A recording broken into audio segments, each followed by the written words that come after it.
اسلام صدقہ خیرات کرنے کی اور خاص طور پہ جو مالی واجبات ہیں، زکوٰۃ، عشر، فطرانہ، صدقۃ الفطر اور کسی کے ذمہ کی اور کفارہ واجب ہو، ان کو خرچ کرنے کی ترغیب دیتا ہے۔ اور جو آدمی ایسے موقع پہ خرچ نہ کرے جہاں اسلام نے خرچ کرنے کو فرض واجب قرار دیا، اسے شرعی اصطلاح میں بخیل کہا جاتا ہے۔ اور بخل کی اور مال خرچ نہ کرنے کی مذمتیں بہت زیادہ بیان کی گئی ہیں۔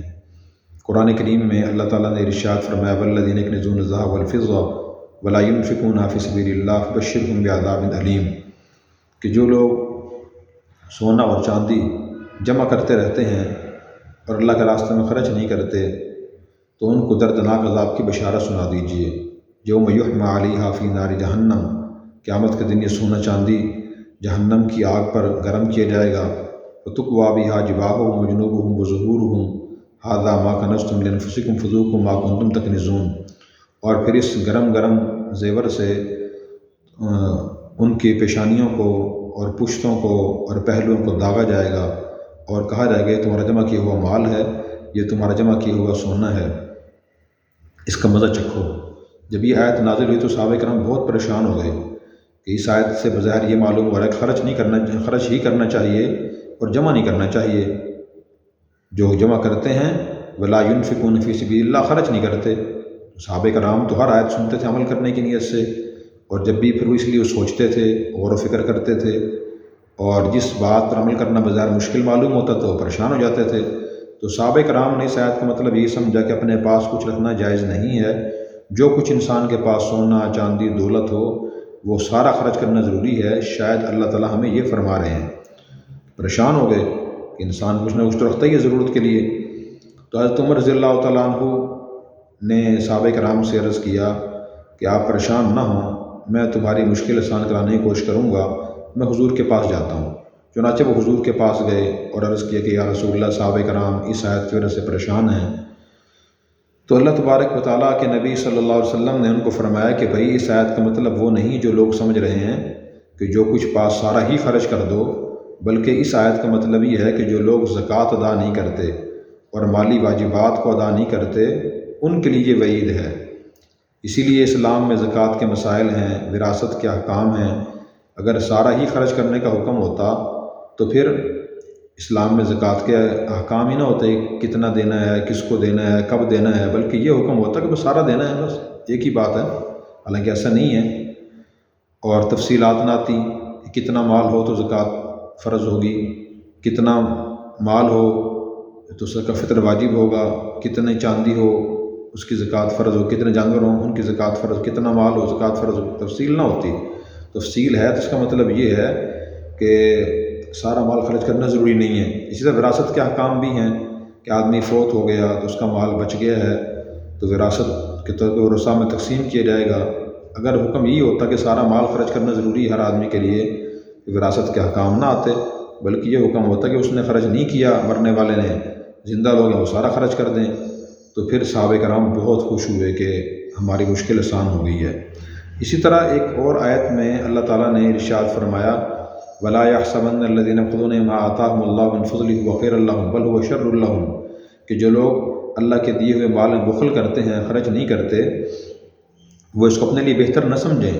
یہ ان کے لیے برا ہے۔ سَيُطَوَّقُونَ مَا بَخِلُوا بِهِ يَوْمَ الْقِيَامَةِ، قیامت کے دن ان کا یہ مال انہیں گلے میں توق بنا کے ڈالا جائے گا۔ اور پھر فرمایا وَلِلَّهِ مِيرَاثُ السَّمَاوَاتِ وَالْأَرْضِ، جتنی بھی آسمان و زمین کی چیزیں ہیں وہ ساری اللہ کی ہیں، اللہ کے پاس ہی رہ جائیں گی، انسان چھوڑ کے چلا جائے گا۔ اور حدیث میں آتا ہے کہ من آتاہ اللہ مالا، جس کو اللہ نے مال دیا فلم یؤدی زکاتہ، پھر اس نے اس کی زکوٰۃ ادا نہ کی، مثل له یوم القیامت شجاعا اقرع، کہ اللہ تبارک و تعالیٰ قیامت کے دن اس مال کو گنجے سانپ کی شکل عطا فرمائیں گے، اور پھر وہ اس کی گردن میں لپٹ جائے گا، وَيَأْخُذُ بِلِحْظَمَتَيْهِ، اس کی دونوں منہ کی باچھوں پر پکڑے کھینچے گا، کہے گا انا مالک وانا کنزک، کہے گا میں تیرا جمع کیا ہوا مال ہوں۔ تو یہ اسی کی سزا ہے۔ دنیا میں بھی کہا جاتا ہے فلاں آدمی اپنے مال پہ سانپ بن کے بیٹھا ہے، جو ضرورت کے موقع پہ خرچ نہ کرے، اپنی اولاد پہ خرچ نہ کرے، مسلمانوں پہ خرچ نہ کرے، تو شاید یہ محاورہ اور کہاوت قرآن کی صحت سے لی گئی ہے۔ حدیث سے لی گئی ہے یا اللہ تبارک و تعالیٰ نے اسی کہاوت کے مطابق قرآن کریم کی آیت نازل فرمائی تاکہ لوگوں کو بات سمجھ آ جائے، تو اس لیے جہاں خرچ کرنا فرض اور واجب ہے وہاں خرچ کرنا ضروری ہے، اور جو خرچ نہیں کرتا وہ ان عذابوں کا سامنا کرے گا۔ کیا نبی کریم صلی اللہ علیہ وسلم نے فرمایا کہ جو قوم زکوٰۃ ادا نہیں کرتی اللہ تبارک و تعالیٰ اس پہ قحط مسلط فرما دیتے ہیں، اسے قحط میں مبتلا کر دیتے ہیں، پریشانی میں مبتلا کر دیتے ہیں۔ قرآن کریم کی آیت میں وَمَن یُوقَ شُحَّ نَفْسِهِ فَأُولَٰئِکَ هُمُ الْمُفْلِحُونَ کہ جو لوگ اپنے نفس کے بخل سے بچا لیے گئے تو یہ لوگ ہی کامیاب ہوں گے۔ اچھا، انسان آج کل ہم دیکھیں مسلمان خاص طور پہ کچھ نہ کچھ نماز تو پڑھ لیتے ہیں لیکن زکوٰۃ بہت کم لوگ ادا کرتے ہیں۔ اس کی وجہ کیا ہے؟ اس کی وجہ ایک تو بخل ہے، دوسرا اپنی خواہشات ہم نے بہت ذرا بڑھائی ہوئی ہیں کہ آدمی چاہتا ہے کہ میرا اگر مکان چھوٹا ہے تو بڑا ہو جائے، ایک ہے تو دو ہو جائے، کاروبار چھوٹا ہے تو بڑا ہو جائے اور وسیع ہو جائے، گاڑی چھوٹی ہے تو بڑی گاڑی آ جائے، اور اپنی خواہشات بہت وسیع کی ہوئی ہیں۔ اور اس سے پہلے ذہن میں خیال یہ ہوتا ہے کہ مال تو میرا ہے، میری مرضی ہے، میں جہاں چاہے خرچ کروں اور جہاں دل نہیں چاہے گا میں خرچ نہیں کروں گا۔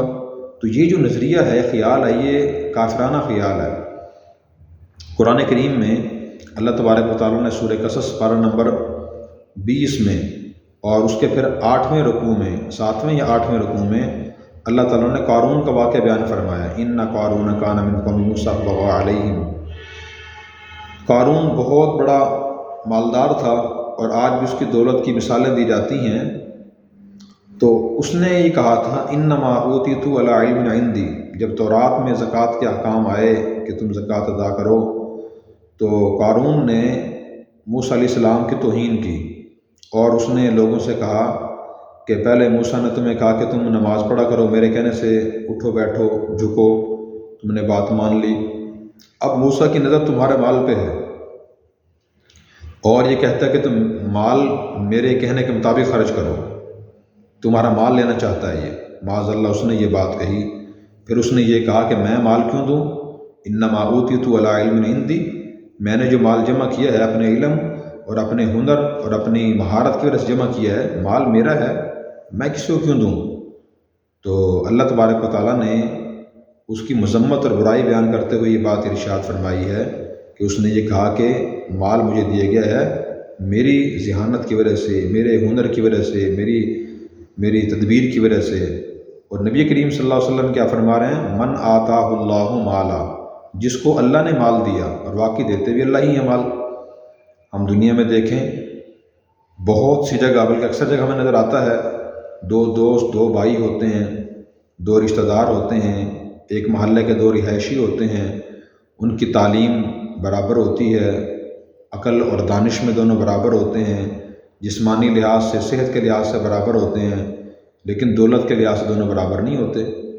بلکہ بعض اوقات اس کا الٹ ہوتا ہے۔ ایک آدمی بہت تعلیم یافتہ، بہت ذہین، بہت بولنے والا اور بہت خوبصورت عقل مند ہوتا ہے، اس کے پاس زیادہ دولت نہیں ہوتی، دوسرا آدمی اس سے ظاہر چیزوں میں کم ہوتا ہے، اس کے پاس دولت آ جاتی ہے۔ تو اگر دولت اپنے علم اور ذہانت اور تدبیر کی وجہ سے ملتی تو جو زیادہ ذہین ہوتا اس کے پاس دولت زیادہ ہوتی، جو ذہین نہ ہوتا اس کے پاس دولت نہ ہوتی، جو زیادہ تعلیم یافتہ ہوتا اس کے پاس دولت زیادہ ہوتی، جو زیادہ تعلیم یافتہ نہیں ہے اس کے پاس دولت کم ہوتی۔ تو ایسا نہیں ہے، حقیقت یہ ہے کہ دولت اللہ کی عطا ہے۔ اللہ تعالیٰ نے خود ارشاد فرمایا تؤتی الملک من تشاء وتنزع الملک ممن تشاء، جس سے اللہ چاہتے ہیں بادشاہت عطا فرما دیتے ہیں اور جس سے چاہتے ہیں وہ چھین لیتے ہیں، اور جسے چاہتے ہیں عزت دیتے ہیں، جسے چاہتے ہیں ذلت دیتے ہیں۔ یہ اللہ کے خزانے میں، قبضہ قدرت میں ہے۔ تو اس لیے یہ نظریہ دل میں نہیں ہونا چاہیے کہ دولت میری اپنی ہے۔ حدیث سے معلوم ہوتا ہے قیامت کے دن بندے سے یہ سوال بھی ہوگا کہ مال تم نے کمایا کہاں سے تھا اور خرچ کہاں کیا ہے۔ تو ایک تو یہ بات ذہن میں ہونی چاہیے کہ دولت میری اپنی نہیں ہے، میرے پاس اللہ کی طرف سے امانت ہے اور میں نے صحیح